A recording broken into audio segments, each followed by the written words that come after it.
Naruto com certeza é um dos maiores animes de todos os tempos. Isso é um fato. É incrível a quantidade de fãs que ele ainda consegue conquistar mesmo em 2025, mais de 20 anos depois do seu lançamento. Inclusive, ele foi um dos meus animes favoritos durante boa parte da minha vida. Porém, com o passar dos anos, enquanto eu fui assistindo outros animes, e principalmente depois do final e a chegada de Boruto, esse amor foi meio que esfriando. Mas recentemente eu comecei a me questionar, será que realmente eu deixei de gostar de Naruto? Será que Naruto realmente ficou ruim?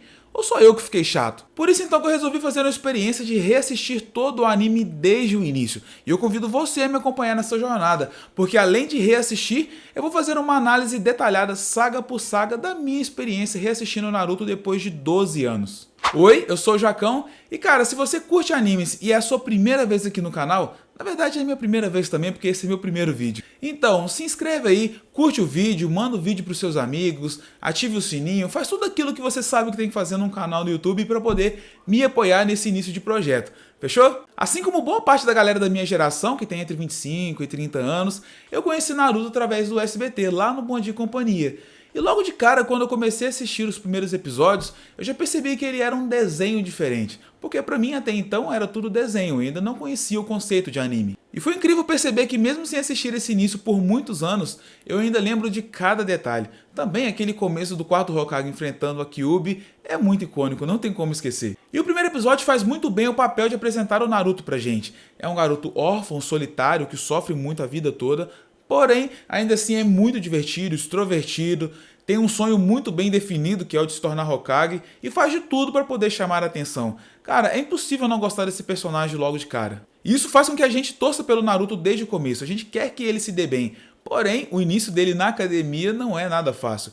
Ele falha várias e várias vezes no exame de se tornar Genin. Ele só vai conseguir depois daquele rolê todo que ele foi enganado pelo Mizuki, salvo pelo Iruka, aprende Jutsu Clãs da Sombra, derrota o Mizuki e aí sim ele consegue a bandana numa cena muito emocionante. Sim, eu me emocionei de novo com essa cena, mesmo já sabendo o que ia acontecer. Depois disso, temos a apresentação do lendário Time 7, com Naruto, Sasuke, Sakura e o Kakashi Sensei. E rever essa apresentação do Time 7 me trouxe duas surpresas.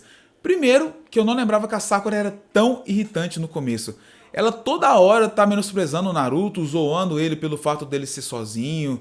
E em alguns momentos até o Sasuke repreende ela e pede para ela respeitar o Naruto. E isso é a minha segunda surpresa, porque eu não lembrava que o Sasuke no início era tão legal. Talvez eu esteja com a minha imagem um pouco deturpada daquilo que ele vai se tornar lá no Shippuden, mas aqui no começo ele é um personagem maneiro. E o Kakashi, bom, o Kakashi é muito maneiro, né? Primeiramente que ele chega com essa aura de ser bravo, de ser muito exigente, que até hoje nenhum outro time conseguiu passar no seu teste, mas o nosso querido time 7 consegue. Principalmente porque eles são protagonistas, né? A história precisa andar de alguma forma, mas eles conseguem passar no conceito de trabalho em equipe. E isso surpreende bastante, principalmente porque boa parte das atitudes que eles tomam nesse teste parte do Sasuke, então volta naquela questão que eu falei, que eu não lembrava que o Sasuke era tão maneiro assim no início. Bom, depois disso nós temos as primeiras missões do time 7, que aí o anime dá uma pequena barrigada, sabe? Alguns episódios ali bem chatinhos, mas que são necessários para estabelecer melhor a relação entre o time 7, entre o Naruto, o Sasuke e a Sakura. Até que o Naruto resolve falar que tá cansado de fazer essas missões bobinhas e que é algo mais sério. E aí nós somos apresentados ao Tazuna, que é o construtor da ponte lá do País das Ondas, que precisa ser escoltado. E aí sim, o time 7 recebe a sua primeira missão de rank C, que vai dar início ao arco do País das Ondas, que é um dos melhores arcos de todo o anime, quiçá um dos melhores arcos da história dos animes. Talvez eu esteja emocionado porque eu acabei de assistir? Talvez, mas é realmente muito bom. E principalmente por conta de dois personagens, o Haku e o Zabuza, mas nós já vamos chegar neles. Antes da primeira aparição do demônio do gás oculto, eles são atacados pelos irmãos demônio, aí tem aquela icônica cena do Sasuke salvando o Naruto e chamando ele de medroso. E o Kakashi percebe que aquela missão é muito mais perigosa do que eles pensavam, e ela pode ser de um rank B ou até mais alto. E aí sim surge o Zabuza Momoichi, o demônio do gás oculto. Sim, é ele mesmo, o Zabuza Momoichi, o demônio do gás oculto.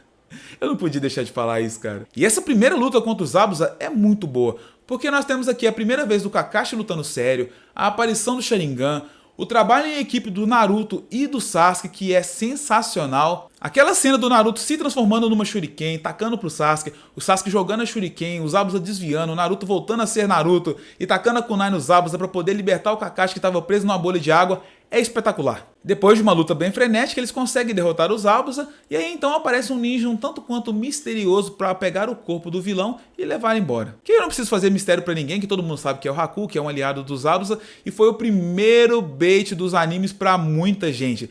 Se você falar que quando assistiu Naruto pela primeira vez não acreditou que o Haku era uma mulher, você tá mentindo, tá? Que eu sei. Aí então começa um pequeno arco de treinamento, aquela parte que eles vão treinar subir em árvores sem usar as mãos, e esse pequeno arco é muito importante para melhorar ainda mais a relação entre o Naruto e o Sasuke. É a partir daqui que o Sasuke começa a enxergar no Naruto como seu rival. Ele vê o progresso do Naruto, o quanto que ele tem potencial, o quanto que ele está chegando longe com base no seu esforço, aí sim começa a respeitar o garoto. E junto com essa parte de treinamento, a gente também vai ver a história da família do Tazuna e do povo do País das Ondas. A gente vai ver o tanto que aquele povo está sofrendo na mão do Gato e o quão importante é a construção daquela ponte. Por isso que o Tazuna mentiu sobre a gravidade da missão, porque ele precisava muito que o pessoal escoltasse eles para eles terminarem aquela ponte. E por falar em ponte, é lá que acontece a grande batalha final do arco, que é simplesmente sensacional. E ela é sensacional em vários aspectos. A luta por si só já é incrível. O Naruto e o Sasuke lutando contra o Haku lá dentro dos espelhos de gelo é muito épico. O Naruto, mesmo percebendo que é mais fraco que o Haku, em momento nenhum fraqueja, parte pra cima, e com isso o Sasuke consegue observar melhor os movimentos do Haku e acaba despertando o Sharingan no processo, e em determinado momento ele se sacrifica para poder salvar o Naruto, e o Naruto vê o Sasuke morrendo, desperta sua fúria e libera o chakra da Kyuubi. É a primeira vez que a gente vê o Naruto sendo possuído pela Kyuubi aqui no anime. São vários momentos incríveis que eu não vou narrar tudo aqui, porque isso aqui não é um resumo, né? Eu tô aqui pra dar a minha opinião do que eu achei reassistindo. Mas vocês já perceberam que eu gostei demais, né? E o que mais me pegou e que me emocionou enquanto eu reassistia foi ver a história do Haku. Porque apesar de eu já ter visto essa parte várias e várias vezes, com as eternas reprises lá no SBT, eu não lembrava que a história do Haku era tão sofrida.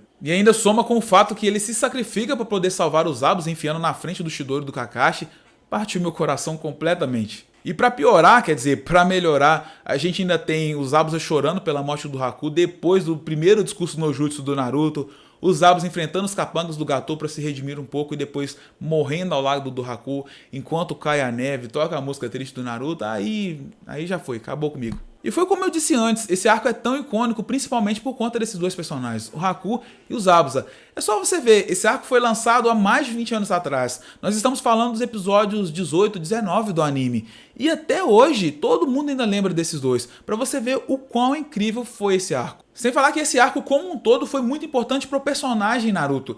Ele teve um grande desenvolvimento emocional aqui nesse arco, deu os primeiros passos no seu caminho ninja, melhorou sua relação com o Sasuke e também com a Sakura, vamos dar esse crédito aí pra garota.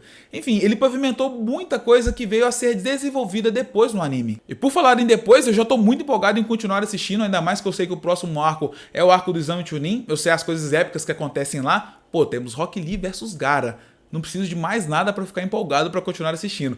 Mas isso é assunto para outro vídeo. Como o meu objetivo de reassistir Naruto é me reconectar com a obra, pelo menos por enquanto tá funcionando muito bem. Mas vamos ver até onde essa empolgação vai, né? E se você quiser saber até onde isso vai dar, não esquece de se inscrever no canal. Se tiver gostado, deixa o like aí no vídeo, compartilha com os amigos e até o próximo vídeo. Valeu!